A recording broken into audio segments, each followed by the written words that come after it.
The views and opinions of this video and comments on this channel do not necessarily reflect or represent the views and opinions of this channel's broadcaster.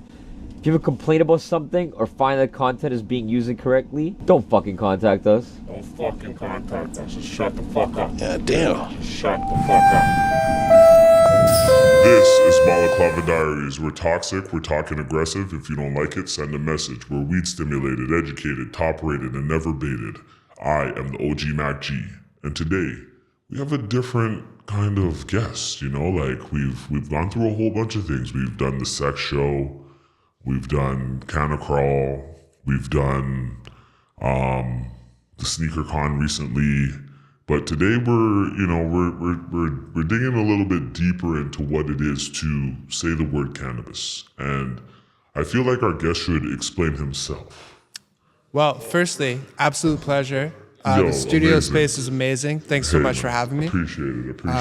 My name's... But before you go into your name, just accolades first. Like, you know, don't dive too deep. You don't want to tell the whole world, but you know what I mean? But a little bit about yourself. Well, I started trimming weed in 2007. My trap name was River. Shout out if anyone remembers me. And with that experience, I was able to leverage a legal job at Tokyo Smoke. Okay. I opened the first 25 stores in Ontario. Wow. I moved on to True North. I've opened 50 stores with them. Okay.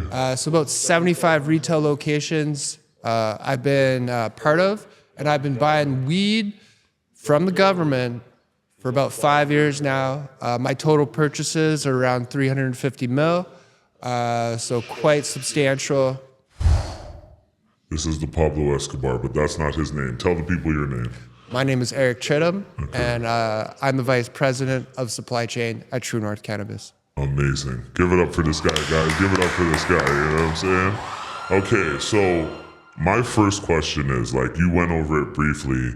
What was it like to work in that cafe environment? Was it just crazy, or, you know, give as much as you can? It was fast-paced. This was when everyone was smitten with legal weed, weed in general. You would get, you know, Fort York would do 90, 150K in a day. I'm talking about Hold on. Say that 950K. 90K to 150K. They had 4 locations, so they were printing money. You would have lines down the street to get into cafe. I remember You would get tons of Americans coming in and paying with cash on par. Right. Wildness. On the back scene of cafe, you would have a super dynamic Scarborough youth scene with 20-year-olds from Scarborough making $35 an hour. Wow. It was great. And I first moved to Toronto in 2017. Right. Cafe put groceries in my fridge. I was grateful for that. I could come home and not have that food insecurity issue at all. I could eat, which was great. And all the other people I was working with as well were eating from cafe. So that wasn't like the original starting point from where you found your way into the industry. What was your way into the industry? Because you talked a little bit about cropping trees and so on and so forth. Like, how did you start in the game? Like everyone, through a friend. I had a friend who had a connection in the Kootenays, which is in British Columbia. Back in 2007, Prohibition hadn't switched off in California. Right. BC was about 6 to 8 billion, depending on who you're asking, a year. Jeez. You could sell a pound of weed for pretty much $1,000. So if you had 50 pounds, that was 50,000 American cash right across the border. This is in Vancouver. This is 15 hours east of Vancouver, but same. Right. And this was a super dynamic part of the industry where trimmers were making, you know, $70 an hour. That has substantially changed now. But at the start, like, I was very grateful for doing a month of work and just having a giant cash wad in my bag. Right. And, you know, like, how does that kind of play into where the game is right now? Like, would you say where the difference is between back then to right now? Well, it's definitely become corporate. Right. It's definitely become hourly wages. Right. And it's definitely become not an art. Back in the day, trimming was such an art, and now trimming is a cost point in the corporate structure, right? So the value chain and the value in which the work is looked at is totally different. Jeez. So how would you say that compares to like something in another market? Like where was the trimmer back then? Like who would you you guys were like the artists of the game, you know what I mean? Like you're taking the crop from what it is to making it like the bud you see when you know, open up a pack, you know what I mean? So what would you say are the nuances that you looked for then as opposed to now? Well, the big thing and the big change in cannabis is hourly versus piecework. Right. So as a trimmer back in the day, you were paid on the bud you could trim. Now it's hourly. So that would be the big shift. Okay. A lot of people were very thankful and looked at you as a huge value add onto the organization. And now with corporate cannabis, trimmers are kind of, again, just a costing. I'm sure there was like a big upsell to that too. Like if you could find like bigger buds, better looking buds, so on and so forth, you know what I mean? It would kind of add to like what you could charge the consumer on the back end, no? Yeah, and that's always been a thing with Quad A's, for example. Right. Top colas being trimmed accordingly. Right. Quad A's are still a huge factor in the cannabis market, Right. especially in the black market. You'll see everywhere in this city Quad A's on every signpost, right? But what is it that like you would say kind of, what is the rating system anymore? Because everybody comes in with this ideal of kind of 5A, 4A, 5-star. Like, what is the real rating system for cannabis? Let's break this down for these people. So the easiest way and the most concise way to say this is top colas. Okay. Top colas are what people are generally saying when they say Quad A's. Okay. And what does that mean to the layman? Like, So when you have a giant bush of weed, the nicest buds are always at the top, right? And when you go down the plant, they get smaller, less impressive. Right. When we think of tomatoes at the supermarket, Right. the ones that are a little bruised, they get tossed, right? Right, It's the same right. thing with weed.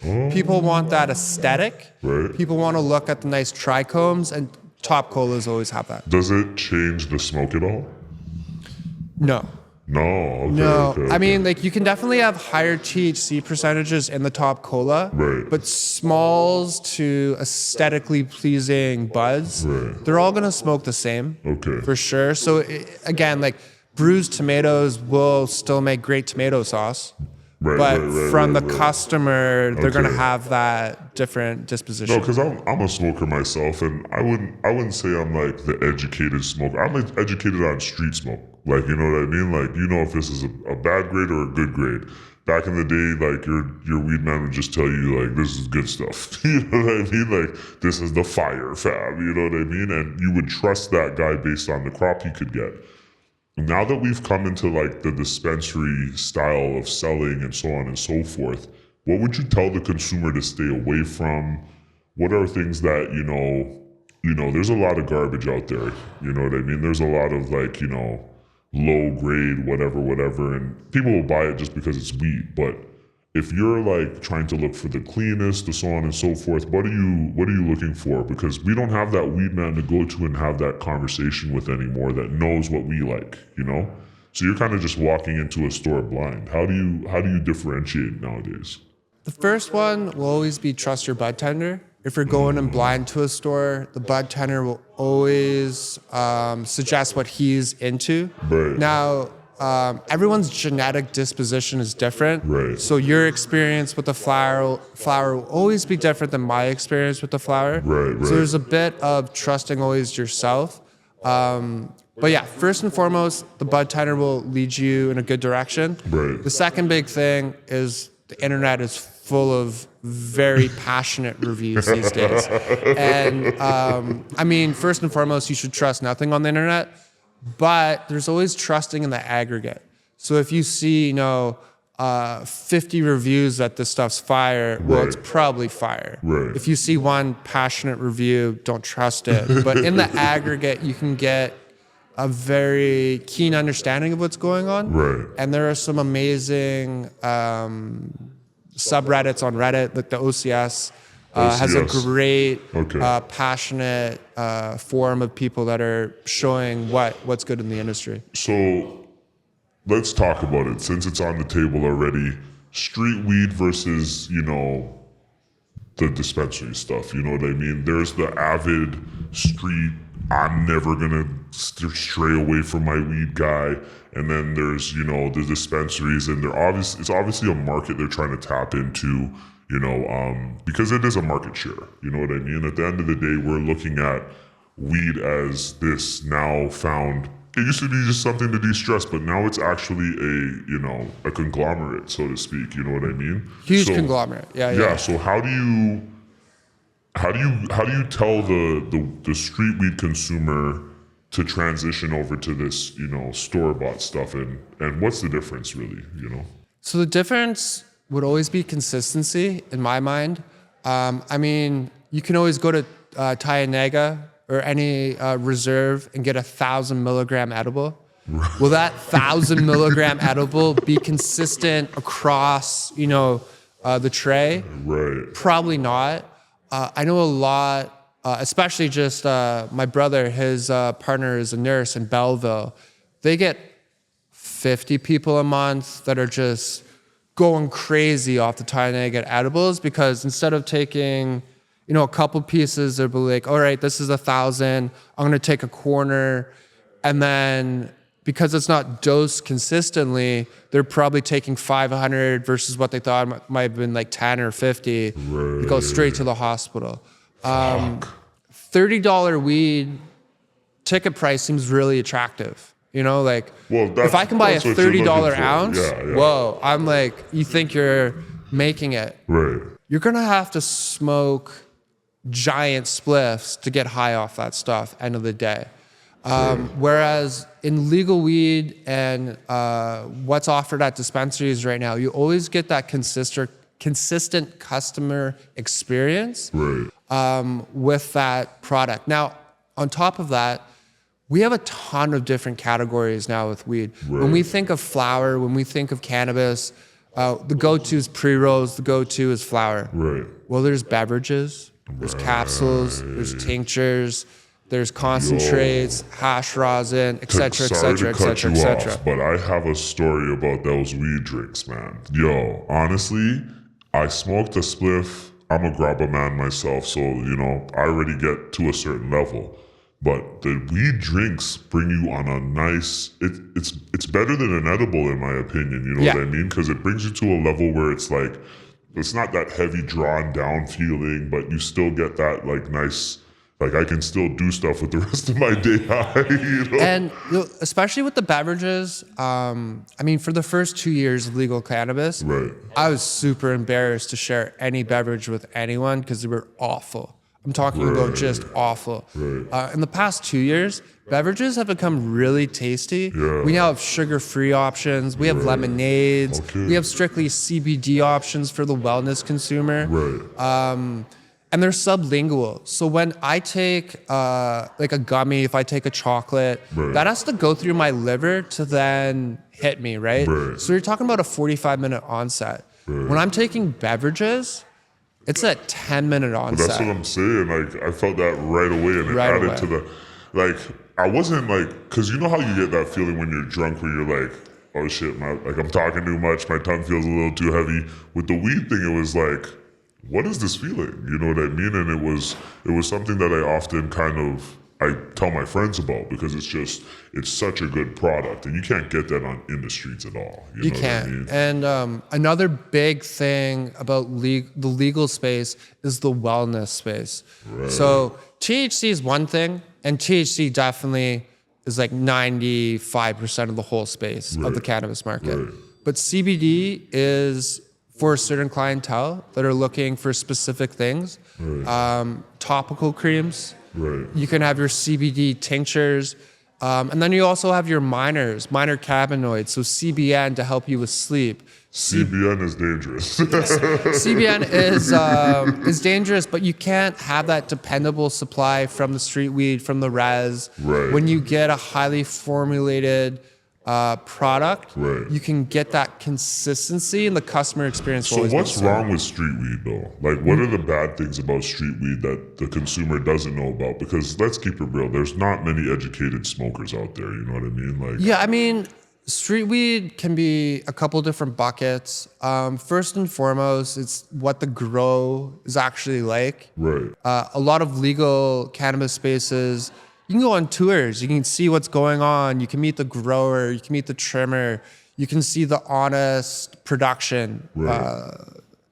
With street weed, it's still very the man behind the curtain. And so you can have a link that's legit, that will probably give you fire, but then there's, 15 other guys that might have heavy metals, pesticides, all that type of jazz that like no Do one wants. pesticides make you higher?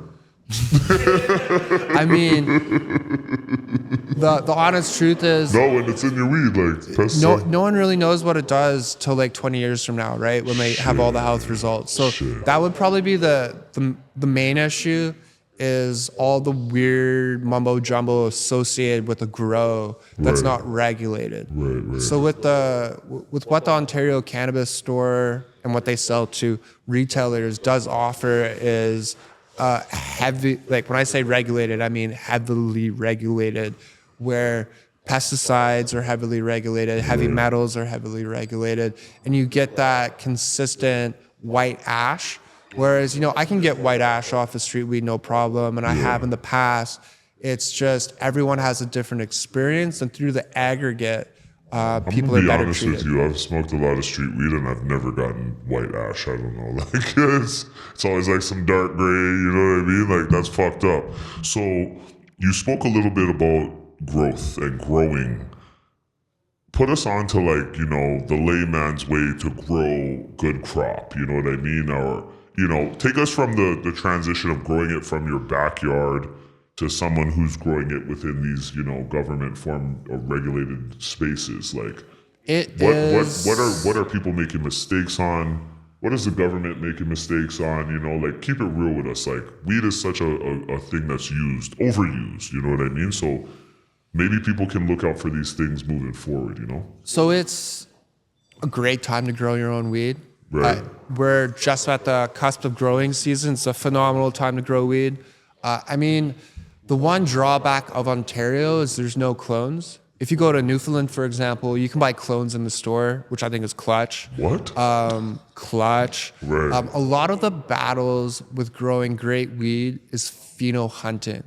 So you can get, blue Hold on, dream. break that down for us. Fetal hunting. So pheno hunting is about, all seeds will have a slightly different genetic expression of the plant. Right. So when you go to a proper grow show, you'll see a mother plant. And essentially that whole grow room is just cloning from that mother plant. Right. So the big battle, if you're just popping seeds, is finding the right phenotype of that plant. Because you can have, 16 different blue dream seeds that will have 16 different expressions of that plant. Right. And maybe only one of them is what you want. So pheno hunting is probably is the most difficult part of the growing process. Is finding the right seed. Is finding the right phenotype of seed. That can take a lot of time. But at the end of the day, if you're just doing outdoor shows, it's a great time to grow weed, because that 4 plants is hilarious. Like if you drive down the Garner right now, you see all the plants in people's condos, right? Like I'm so grateful What a that we time live to in be this. alive, Yeah, right? I love it. I love it's it. amazing. It's amazing. Now on the corporate side, right? Like they have access to all of that stuff you were just talking about, the pheno seeds and so on and so forth. What mistakes are they still making at this rate? Obviously there's the mass production problem and so on and so forth, but what would you say is the main mistake that stands out to you based on, the product you guys bring in and so on and so forth? What do you see, So in about 2018, 2019, everyone's stock valuations were based on their ability to grow. Right. So you had these huge companies, like multi-billion dollars, Right. building, 1.5, 1.6 million dollar or million square foot grow spaces. Right. Well, if you do the math, they could grow 6 times the Canadian cannabis consumption. Wow. And we had That's a lot of weed. That's a lot of weed, and it was too much weed. And so we saw. Scarborough alone, you know? I mean, Scarborough had a bunch of those that shot. Like, Yeah. That's another topic. So, like, the first mistake was that people were building facilities with no understanding of what the actual demand of Canada was. Right. And we saw lots of companies, I won't name names right now, but Right. that would build, $100 million facility Right. and not grow a gram and then just like close it. I saw that play out a bunch. Right. So the first mistake was growing too fast. Right. When we think of the street mindset, you are always only having enough inventory to supply your customers. Right. And essentially what happened at the start of legal weed was that like our stock price was based on how much we could grow, not how much we could sell. So that was a hilarious mistake, Right. which is pretty funny to talk about now. Right. And people have learned through that. And on top of that, a lot of different countries have turned on legally. Right. So we have a lot of Canadian cannabis corporations selling into Germany, the UK, Right, Israel, right. and they're allowed to offset that, that giant growth space into other markets, which is great. But that was the first big mistake, was just building these grow shows that just outpace Canadian demand. So would you say that Canadian weed is being kind of exploited to an extent? No, I would say Canadian weed is floundering due to leadership not understanding the market. Right. Canadian weed also is heavily taxed. Right. So last year, for example, Canada as an industry did about $5 billion worth of cannabis sales, And that goes to the government. 50%. So 5 billion sounds great, but then you're like, whoa, the government takes 2.5 of that. Wow. That's And a lot, Trudeau's right? chucking that over to Ukraine right away. Yeah, or whatever program they're doing, and that's one thing that was cool with corporate weed is if we're actually putting the money into right places. Now we know the government doesn't spend correctly, but philosophically, I think it's great that we could give hospitals in Northern Ontario an upgrade through cannabis. Right. Does that play out? Probably not, but Right. like that's what it was supposed to do. What's crazy to me is, like, we were speaking about this earlier, is like, how do we go through the process of having such a sought after product? There's 1 million consumers for marijuana, but the government won't let you market it? Like, explain that to me. Like, that is a crazy process, like, Marketing is quite it's like the labyrinth of what goes Yeah, on and what great you area, can and can't do. At the end of the day, the Cannabis Act, which regulates this whole industry, Right. was designed to minimize underage usage. Right. And right. on top of that, you have the smoke element. So Health Canada doesn't like smoking and doesn't like youth being associated. So a lot of these burdensome regulations are to prevent that. So at the end of the day, we see a lot of young creatives, young influencers doing a lot of hard work, and then their Instagram accounts just shut down. Right. Marketing is a huge pain point, but through events and a lot of interesting things that are happening with, for example, in Manitoba, you can have a food truck retailer show up to a concert and be able to sell weed. Wow. That's great marketing, right? Like going to concerts, great marketing. Would you say Ontario is behind the cuff? Because you're like, you can buy the grow trees in Newfoundland. You can do like, why are we so behind in Ontario? Is it- Ontario has always been a heavily regulated market. When we think of liquor, the beer store makes no sense. No one can explain the beer LCBO, store, LCBO. yeah, It's like yeah. what goes on where it's like, well, in the 20s, the Protestants had their opinions, and now we're just living through it.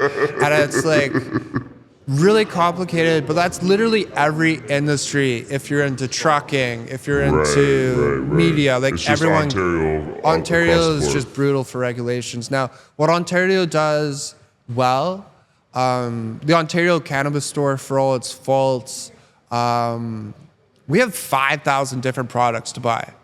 The Ontario government, or excuse me, the OCS has been mandated with making the cannabis market free and accessible to all LPs. Right. So we see about 500 new products enter the market every month. Shit. Every month.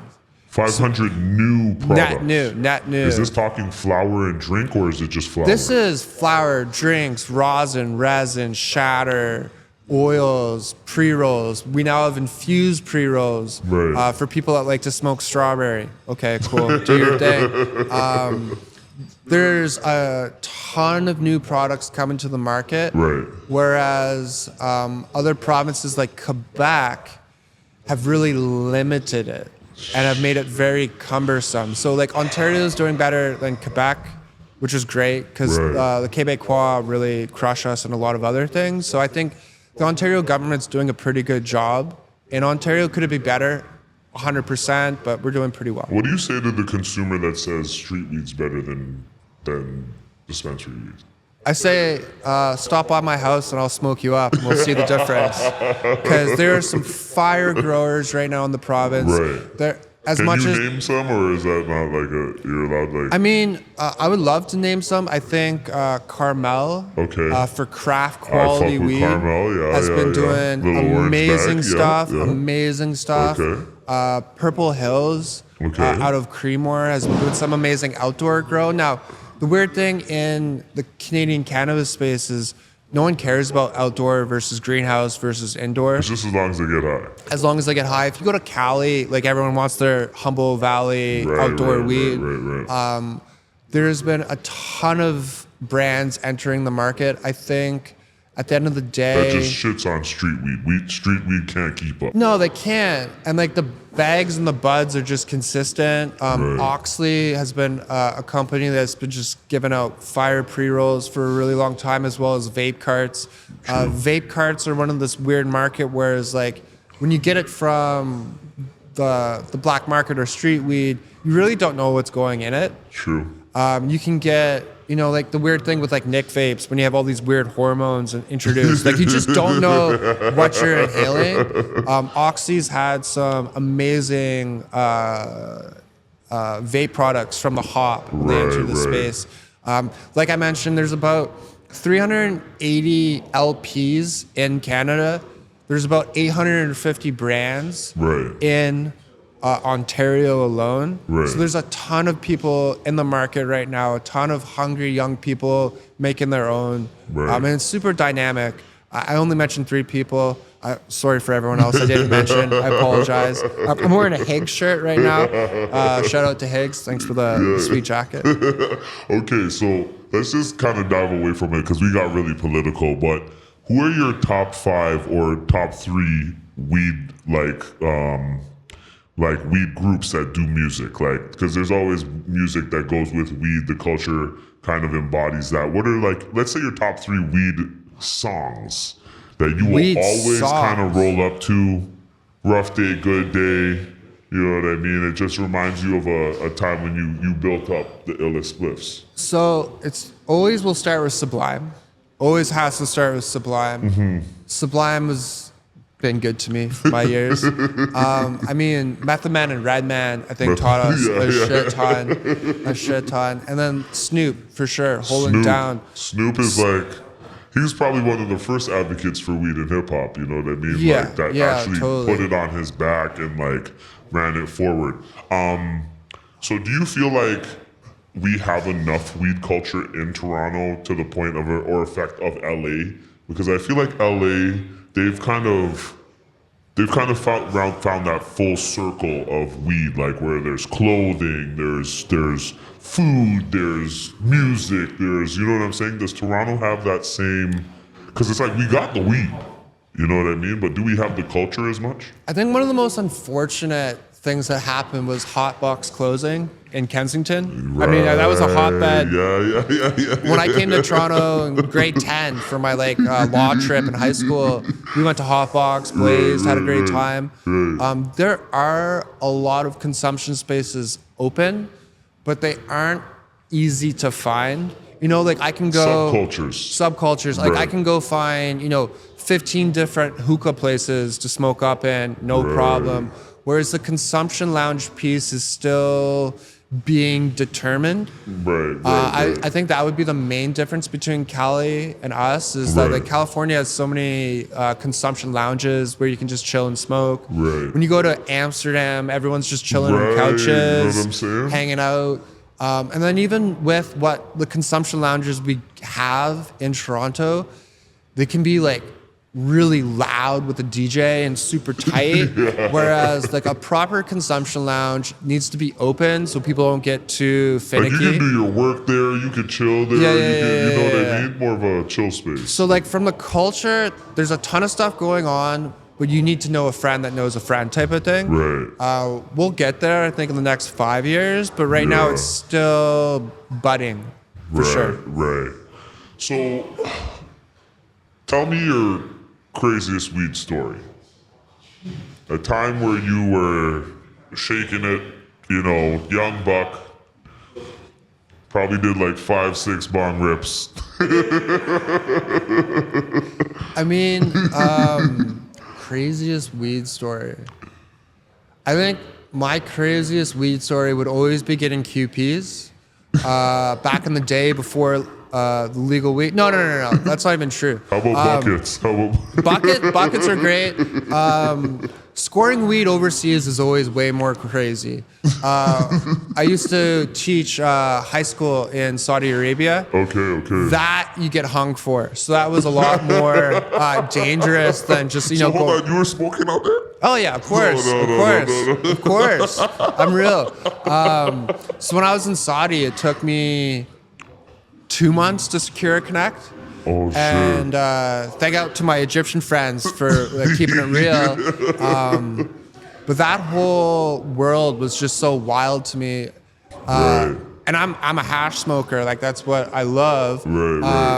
But I was greening out like my friends all the time. So like I would just be smoking and then all of a sudden they'd be puking. I'd be like, what's going on? So yeah, Saudi was definitely like the most wild place I would ever buy weed off of. What's a buying weed story in Saudi? Did you have to do like some Indiana Jones shit to like pick up your package? No, it's proper street etiquette. So you have to do feelers. You have to find the right person. You have to have that trust. You have to build a connection. You have to ask questions that aren't actually asking questions, and then you have to get someone to offer you the question, right? Like, do you want hash? Like, I would never go out and be like, I need hash. I would have to. Then you're suspect. They're looking at you like this is a cop or something. Hey, do you like Method Man and Redman? All right, let's listen to this. Let's listen to the whole album, and then I'll see if you bring up the subject of smoking weed. Right. Yeah. That's crazy. This guy's shaking and smoking weed in Saudi Arabia.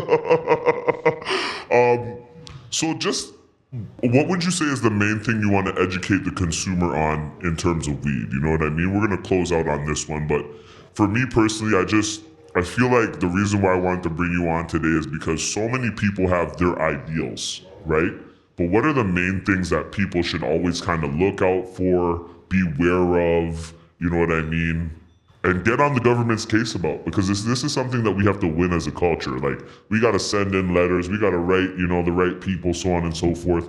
Like, what should we get on the government about first? Like, what do you think is the main thing consumers should get on the government about?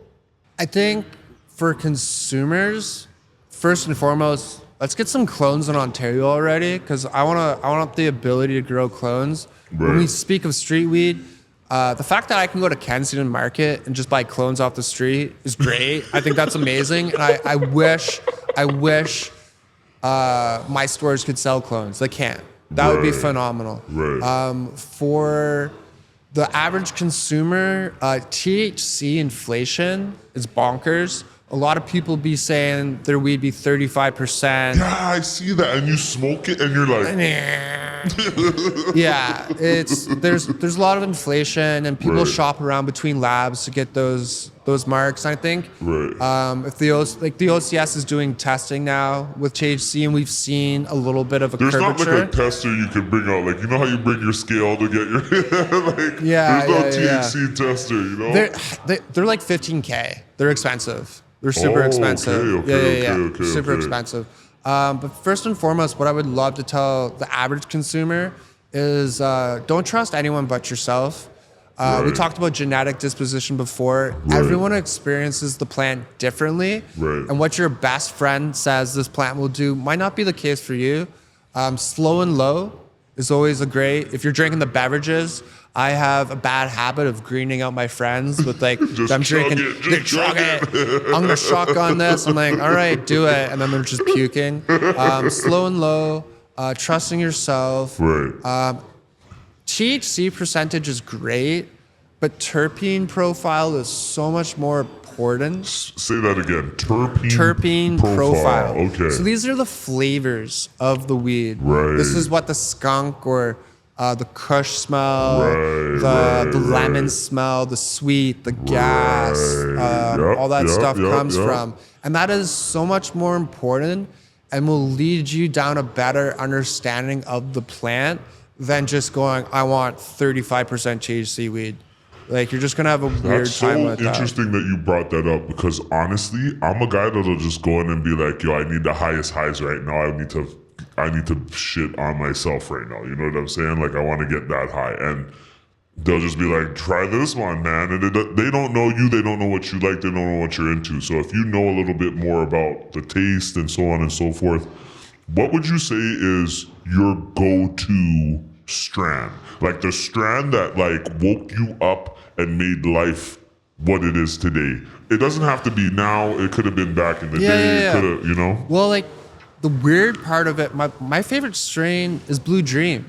And Blue Dream, like, is about 18 to 23%. Right. And so because Blue Dream hit so low, Right. Blue Dream's not really on the market anymore. Blue Dream, I've never. Blue I Dream's actually- your I think OG I sativa. I smoked that a long time ago, but I'm personally like, I love a sour diesel. Sour Diesel's sweet. Sour diesel was my thing for 10 years straight Mm-hmm. back in the day. You know, when street weed was the thing, sour diesel was my go-to.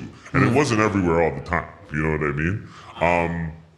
Man, I thank you so much. Like, honestly, just coming in here and educating the consumer, educating me, educating us as a team. And we got to have you back on again. Like, I think that you should have a platform to kind of, you know, go through the stories, go through where cannabis is right now and so on and so forth. And we really appreciate you coming out, Eric. We really do. And is there anything else you want to leave on the table before we let you go?